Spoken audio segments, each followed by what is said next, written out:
It's time to accelerate. Hey friends, this is Andy. Welcome to episode 533 of Accelerate, the sales podcast of record, where I hold in-depth conversations with today's leading experts in sales, marketing, and leadership 6 days a week. Hope that you're enjoying your summer, sort of at the halfway point. And actually, this week I'm on the garden aisle of Kauai, sitting under an umbrella, shaded from the sun, reading a new book. Having a good time, but looking forward to getting back into it before too long. So, anyway, back to business here today. Joining me on the show for the first time is Robert Koehler. He's the Director of Consulting at TOPO, one of the leading sales research and advisory firms in Silicon Valley. And in this episode, we're going to talk in depth about some of the most pressing sales challenges facing SaaS companies. And then we're going to take a look into the future and hear Robert's thoughts about how sales will change over the next 3 to 5 years and what sellers need to do to prepare themselves for a changed sales environment. Now, if you'd like to see the show notes for this episode, please go to andypaul.com/533. There we provide a time-stamped breakdown of this and all the conversations on Accelerate. Check it out. So, let's jump right into it. Robert Koehler, welcome to Accelerate. Thank you, Andy. I'm very excited to be here today. Well, I'm glad to have you. So, I have a standard question I ask all my guests at the opening of the show, and that is, in your mind, what's the single biggest challenge facing sales reps today? One of the biggest challenges facing sales reps today is trying to accelerate the sales cycle, giving the growth of buying committees or consensus buying, depending on what you call it, and trying to be very precise in what they're trying to accomplish, what the next steps are. There's certain elements that we can't accelerate during the sales cycle because it's really about the buyer. Right. However, there are absolutely certain parts of the sales process that we can do a better job of and be more intentional. And specifically, I think of areas like discovery in terms of the types of questions we ask and really mapping out the buying process, for example, early on in the sales process so that when we get to the later stage of the sales cycle, we can really be more in control of that process and make sure that we don't have deals stagnating for months at the end of a sales cycle. Well, that raises an interesting question and I've read something about this just recently in a book I was reading in preparation for another interview on the show is and I've interviewed multiple guests about the buying process.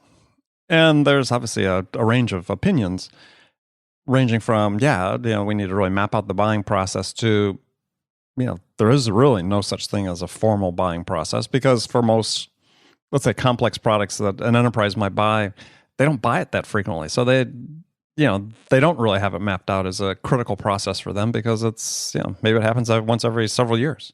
So I guess the question is, can you really map out the buying process? Not completely. And that brings up that's a great point, Andy, because more and more, a lot of companies that I work with are in new markets or early maturity markets. Right. And in that case, the buyers don't know what they don't know. And in that case, we have to be more authoritative, build insight, build credibility early on, and spend more time educating them. So the buying process, you're right, is not going to look exactly the same. And then it's incumbent upon sellers to realize what type of buyer they're speaking with and to adjust their strategy and their tactics to where the buyers are. Yeah, no, I think that's really critical because especially if you're dealing with something that's maybe a little more complex sale at the enterprise level. Barbara Weaver-Smith has written about this in her most recent book, a point she made, which I think is really an excellent point because I experienced it myself for years, was that the longer the sales cycle, the less predictable the process becomes. And so I think that sort of a little bit to the point you're making is that it's really incumbent upon the salesperson in charge of the account to really be able to always sort of understand what are the commitments that the customer has to make to get to the end. Absolutely. And that may change, and the time frame between them may vary, but you still, as salesperson, you still need to be able to envision what the end looks like. You sort of, as Drucker said, you need to start with the end in mind and work backwards. And it may mean that you have to revise it several times, but you always need to keep the end in mind and understand, what are the series of commitments it's going to take to get from here to there.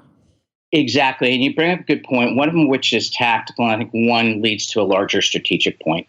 The tactical point is that we really have to have an idea of, if I'm really specific, what are the, if you want to put it in strict sales parlance, what are the exit criteria that we're working towards each stage of our sales process? And you framed it in terms of understanding what are the commitments that we need to get throughout the process. And that's absolutely true. You need to have good understanding of that. The larger point is in terms of what's happening in sales, what I think is really important for sellers today, and it's going to become even more important going forward, is a tailored, customized sales process based on understanding the buyer, based on understanding where they are. And I believe that those teams that can tailor and customize the sales process, including their messaging, the resources they bring in, are the ones that are going to win. We've seen a lot of automation through sales technology tools, automated email scripts, which I see and hear a lot of executives complain about or roll their eyes about. And the sellers that are going to succeed are really going to take the time to tailor what they're doing based on their determination of where the buyer is in their buying journey. Well, I think that's a great point for us to discuss for a bit, because one of the issues that I see when working with various companies and individual contributors, and also talking to experts like yourself and so on the show, is that part of the problem with, certainly in the SaaS space, is sales processes becoming sort of so codified by the metrics that salespeople don't feel this freedom to really develop their own style that enables them to really do an effective job of tailoring for the customer, right? And it feels like we sort of have to loosen the shackles a little bit to give salespeople the ability to really develop an authentic style for them that enables them to be more engaged and connected with the client. I agree with you, and here's how I phrase it, Andy, is that, to use one of your words, I really want the sales reps and the sales organizations that are succeeding today are focused on what are those commitments. And that's another way of saying we legislate the results a little bit, but we don't legislate the process. And one of the biggest mistakes that I see junior sellers or junior sales teams make is that they confuse sales steps in a sequence with the sales process. Right. The sales process, for instance, discovery, if our goal is to verify the goals, the pain, the consequences of that pain, and to identify the buying process, that may be 1, 2, or 3 discovery meetings. That can be run in a variety of different ways, asking a variety of different questions. Right. And the top sellers focus on what's the information that I need to get out of those calls. And they realize it's not just one prescriptive meeting that is run, with these 6 steps. And then once I finish that discovery meeting, I now move to the next sales stage. They're focused on what do they need to achieve.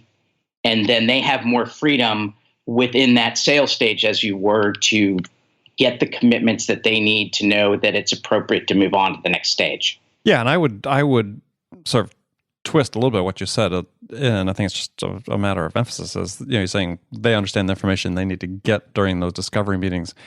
Is what I emphasize is they need to really make sure they understand what information the customer needs during those meetings.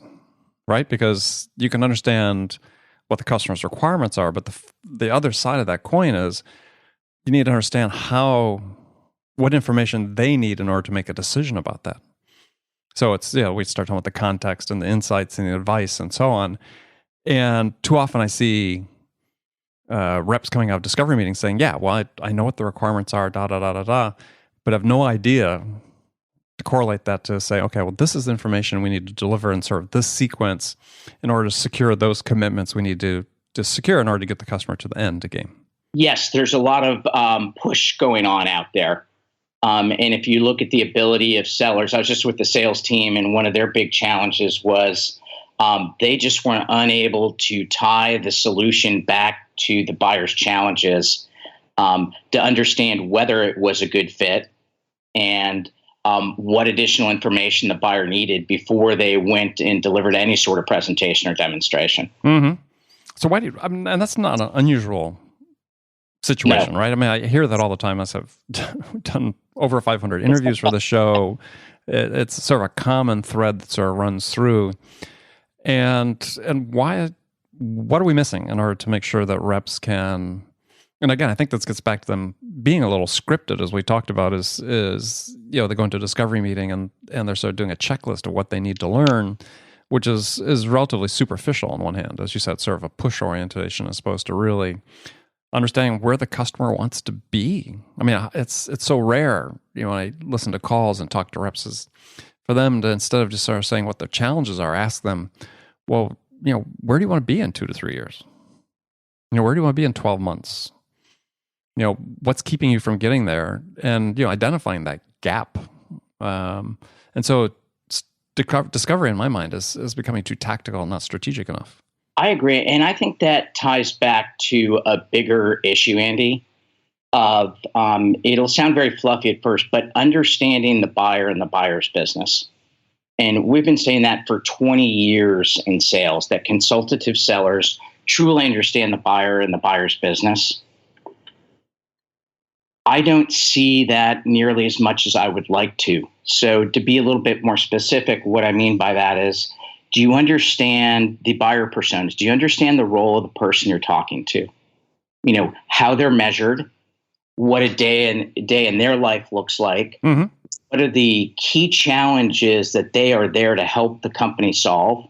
What are the key challenges that they have personally?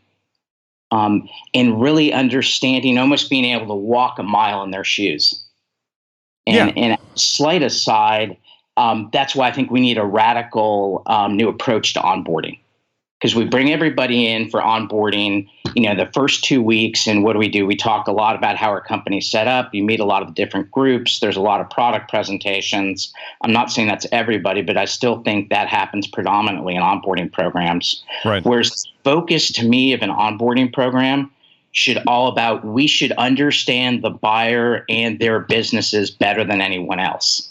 And then how that relates to your great point about discovery, Andy, for me, is then we're able to be more in the moment and listen for what they have to say and ask short, very open-ended questions such as, where do you want to be to 2 to 3 years? And if we understand their business, their answer to that starts to give us a viewpoint that we can map to our understanding of buyers in general about where they are at a particular point in time related to certain issues, what kind of information they need. What is it that we need to do that help them? Because it's not about our script and giving them a great 30-second value proposition. At the end of the day, it's being able to help them and show that we understand the challenge that they're trying to solve. Yeah, and I think your point was right on in terms of the onboarding. Because one of the things that's really implicit, and when I talk to a lot of sales leaders on this show, and the comment is made about, we really need to make sure our individual sales reps really understand the customer. Implicit in that is the assumption that the rep is going to go learn that on their own, or that it's going to be purely acquired through experience.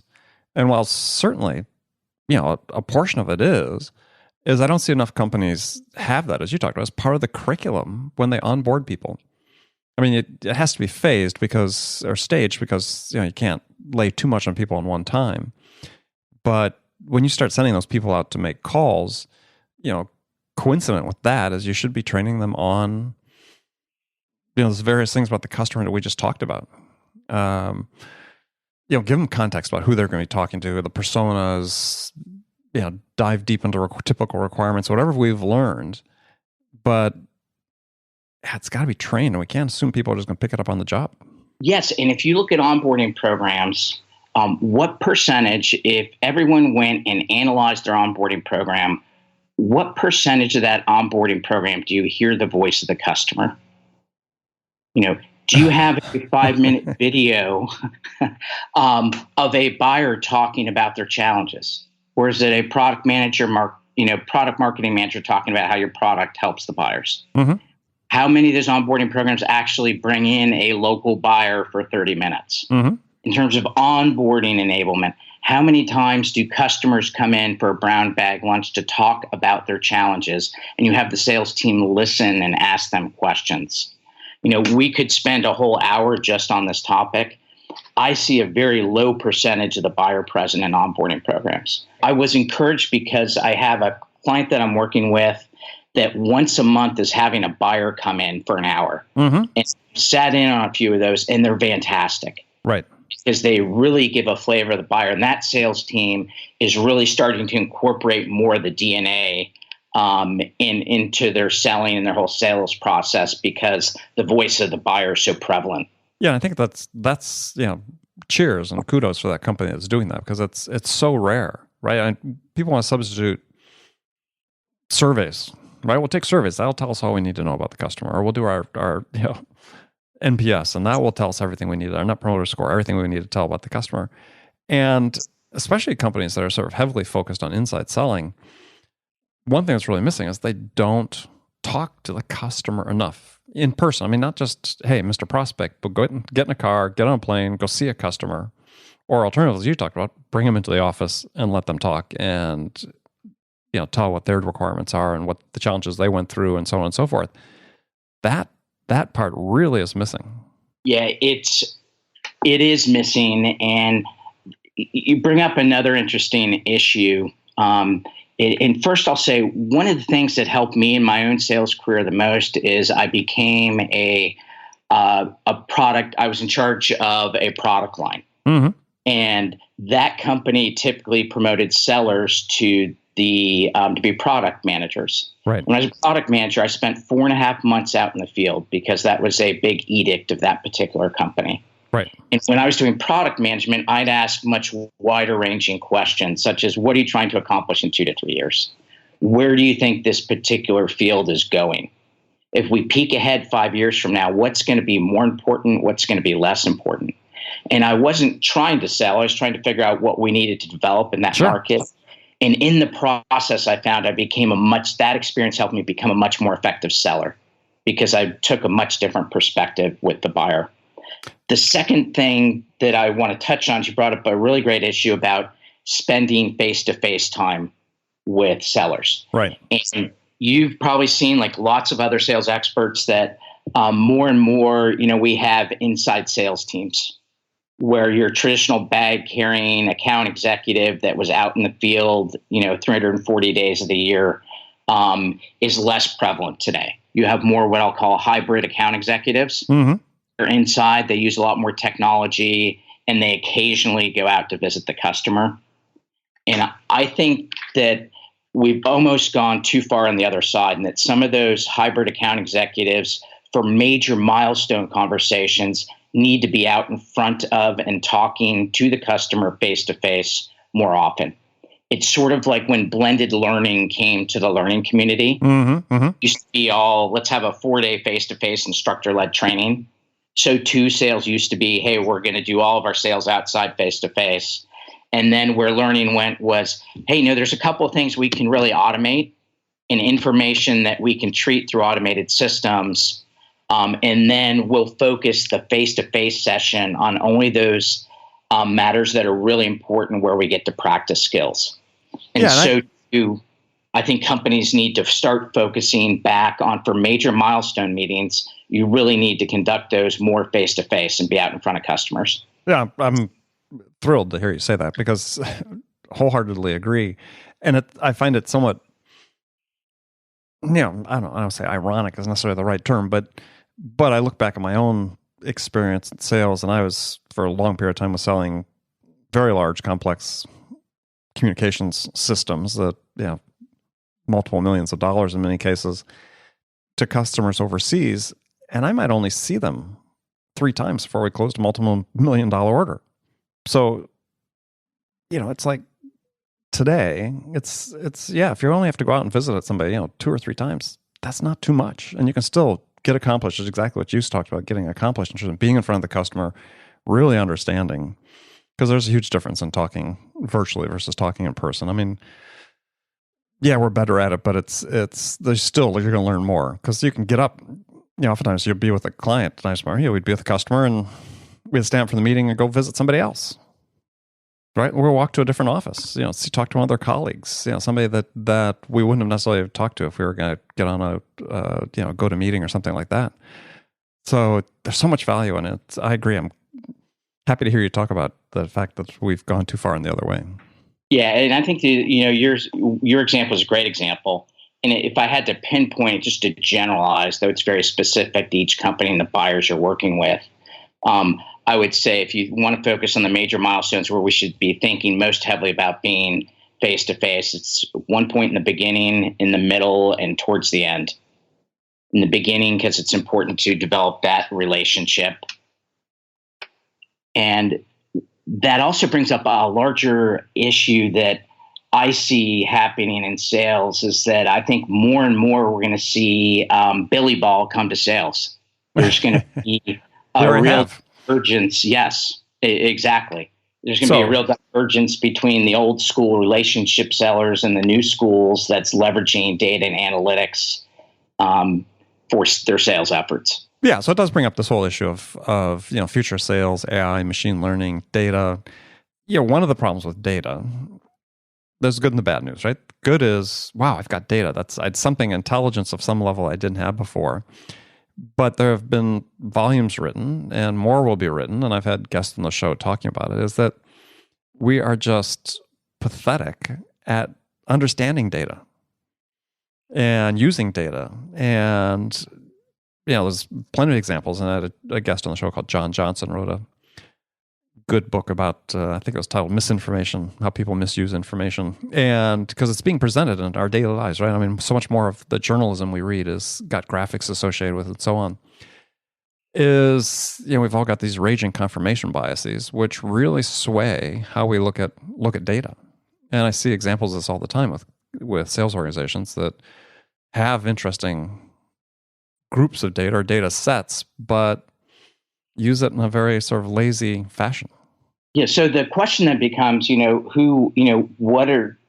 will companies need to do to leverage that data, and how do we get away from the capturing mounds and mounds of data that are never used? And you mentioned there's data biases, and then there's also the attention scarcity disorder that is prevalent across all businesses and all functions today, with the amount of information and communication that's coming at people. I was just going to give an example of a report I saw. There's an article that somebody published, and on the face of it, good article talking about data based on analysis of calls, of how many top performers, how many business issues they discuss with customers during a typical discovery call. But when you really drill down to it, and there were 20 questions I could come up with to help try to create some context around the data, because they were just sort of too much of a blanket statement that just didn't apply, right? I mean, not to bore the audience with those questions, but I think that's part of the problem we have is we look at data and we use it unquestioningly, as opposed to really questioning what it's really telling us. And once we can become more adept at that, then I think it starts having a lot more value. Yeah, where I am hopeful, and I've seen some potentially interesting applications of, artificial intelligence, if is a word that is in vogue these days. Sure. Is where sales managers and sales leaders are applying it on a personalized basis. And I spoke earlier about the personalization of the sales process. I think there also needs to be, and I'm starting to see a shift towards that, much greater personalization in the coaching and training going forward. So where you can use analytics or artificial intelligence you can use that to get further with an individual seller. And I think that has some exciting application versus blanket statements where you go into a room of 20 people and tell them that they need to do more listening rather than talking on a discovery call. Exactly. Well, I think that to me, one of the real key points as we look toward the future and the greater adoption of some of these technologies, we talk about AI, machine learning, and so on, is that it seems to me, the coaching certainly is one of the things. Yeah, personalization, perhaps. Certainly, there's a lot of repetitive tasks that AI could take off the plate of the salespeople to free them up to invest more time in customers, understanding the customers, the products they're selling, and so on. And I think those are really, really crucial. But I always sort of come back to, phrase one of your co-founders, Scott Albo, talked about as the sort of uniquely human sales qualities that people have that are still going to be important, if not in some degree, almost more important than they are today, is being able to master making a connection, engaging with someone, asking the right questions, and understanding the context of the answer. And that's actually, to my mind, that's actually become more important as some of these technologies come to bear, because that's really what's left for the sellers to really master. Yes, and technology can only take us so far, because some of the things you've just mentioned, I believe, like Scott, are essential to sales, and those are the areas in which I still see a lot of gaps for the most part across sales teams. Yeah, and I think that for people looking toward the future and they hear this talk about AI and machine learning, is my word of advice to them is, go back to the fundamentals again, right? How practice being mindful and being present when you're with a customer. This is something that drives me nuts, and it's something that seems so simple. But we talk about things about, I did a survey of a group of inside sales team, it's close to 100 of them, when I was presenting to them is how many people keep their cell phones out on their desk when they're making their calls? And they all raise their hand. And I said, well, how many of you will look at the screen when you're in the middle of a call if you get a notification of some sort or the phone rings? And they all raise their hands. It's like that attempt to multitask is taking your focus off the customer in a way that, that science has shown that very conclusively that reduces your productivity, reduces your attention span and your focus on the customer. Learning these basic selling behaviors becomes more critical. It's critical. And if you just look at their ability to understand the business, have confidence to ask the right questions, or the confidence to draw the customer out about where they are, the ability to then tie your solution back to the challenges that you've uncovered or back to where they are in their state related to a particular issue, the ability to then put together a proposal that truly speaks to their business challenges. Those basic skills sometimes seem to be forgotten amidst all the technology. And I do believe that those core skills and needs aren't going to go away. Yeah, well, I think it become more important because the way technology will work, if it takes care of a greater portion of what, let's say the selling process, quote unquote, is, the way you're really going to differentiate yourself in the eyes of the buyer is through you as an individual. And, that's a large portion of the buying experience or the customer experience in the buying process. So to me, people should be doubling down on this and worry less about the technologies and the processes and so on, because this is a part of the sales process they can control themselves. Yes. And the good news or the promise of technology is that I think it can do even a better job of automating all the information gathering going in the future, putting it into those systems so that 5-10 years we won't have as much of a crisis or people chasing the holy grail of trying to put everything they're doing into a large monolith CRM system. Well, we're seeing some steps in that already, right? So yes, exactly. And the other interesting thing that's happening, I think there is more of a focus on the environmental system to help sellers, which is great. Because research has shown that 70 to 80% of the key performance factors or inhibitors are typically environmental, yet over 50% of the interventions are focused on the individual. So in other words, a lot of times a company will have a lot of problems with the systems needed to support the reps, and yet where they focus their time and money is on fixing or changing the individual sales behaviors. So the good news is I think there's a lot more focus on how do we coach better? How do we enable better? How do we make them more productive by not having them put information in, 5 different systems or have to repeat it in 3 different places? We're not forcing them through technology. We're able to make it much more efficient for them to get the content they need. And then once we've done all that, there's still the focus that you brought up and highlighted, which is sellers need to focus on the fundamentals, and that becomes critical. Well, so with the little bit of time we have left, let me ask you a question, because this is, as we're talking about more technology into sales, it seems like there's a gap. And I mean, I haven't really seen that there's any data that shows that, and this is an issue I bring up repeatedly on the show, is that the shows that the tools that we're using, our sales stack, are really making a difference in terms of overall productivity of the individual. I mean, I haven't seen anything. I mean, in fact, when I see the sort of typical reports that come out about sales performance, sales productivity, what we're seeing is, in terms of conversion rates, at least in the SaaS business, appear to be falling. But in other cases, Forrester reports that B2B close rates are dropping, and CSO Insight talks about sales rep performance. This is sort of a data point that has to be taken in some context, but less than 50% of reps are making quota. And so it seems to me like the gap is with this technology that we're using is that while it's useful for the salesperson, none of the technologies are customer focused, right? None of them that we're bringing into the space. I haven't seen anything that says, look, you want to use this technology because it's going to help your customer make a better decision quicker. So we talk about you have to be customer focused, but so much of the conversation we have about sales these days is all about sales as opposed to the customer. So where's the technology going to come that's really going to help the customer, other than what exists out for search engines and review sites and so on? But what are we doing as a seller to help them?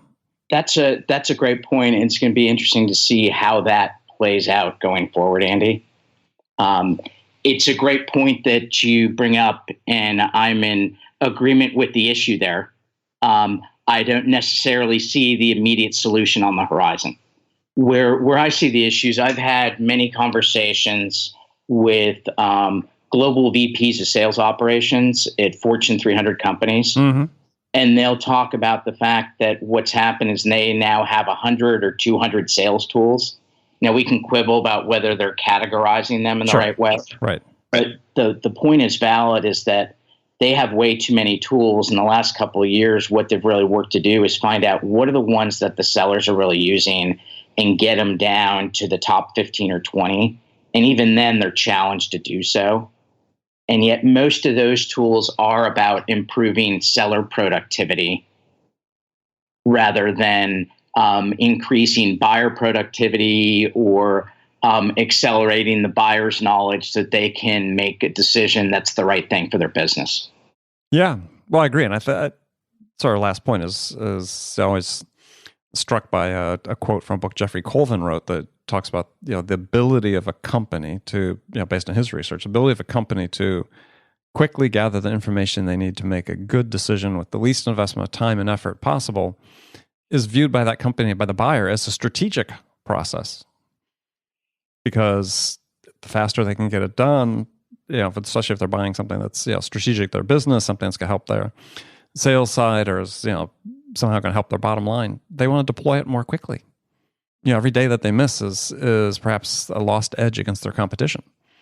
So, sellers never really think about that the buyers really have an incentive to do this from a business standpoint as quickly as they can. They do. And we also, buyers also need to make the right decisions. So it's not always just about accelerating the right time, because there's lots of cases where the buyers aren't sure what approach they need to take. Oh, sure. But again, so the qualifier there, though, was a good decision. And this is another area we could spend a whole day on talking about is too many sales reps are focused and sales teams are focused on saying the customer has to make the best decision, which is not what people do. They make good enough decisions. Yes. And so part of what we do as sellers is we don't look at our process from the standpoint of saying, hey, is this overkill? Let alone, we start with, is it adequate? But then on the other hand, I think we oftentimes have the case where it's overkill. Yeah, and that gets into, in my mind, not only sale, but implementing, and obviously implementation becomes more important in a SaaS world. Sure. And we won't have time to talk about it today, but there's the whole issue of customer success and how that plays. Is already playing a much more substantial role in the success of SaaS companies. Oh, yeah. And there's a whole number of areas where we can improve on the customer success side, which will also make our customers more successful and hopefully start to address some of that overkill, because sometimes we are doing too much and the implementation is too complex for what they need to do to succeed. Right. Well, good. Well, Robert, thank you for joining me on the show today. So tell folks how they can find out more about you and TOPO and how to connect with you. Well, they can go to the TOPO website, which is www.topohq.com. You can find me at LinkedIn, Robert Koehler, Koehler. I'm the director of consulting for TOPO. And if you want to connect with me on LinkedIn, just send a personalized message letting me know how we can help each other. And I'll be happy to connect with you there, or get on the TOPO website, and you can find out more about the things that TOPO is doing in sales development, sales, and marketing there. Okay, excellent. Well, Robert, again, thank you for being on the show. Thank you so much, Andy. I've enjoyed the conversation. And friends, thank you for joining me again today. Please come back, join us again tomorrow, another great episode of Accelerate. So thanks again for joining me, and until next time, this is Andy Paul. Good selling, everyone.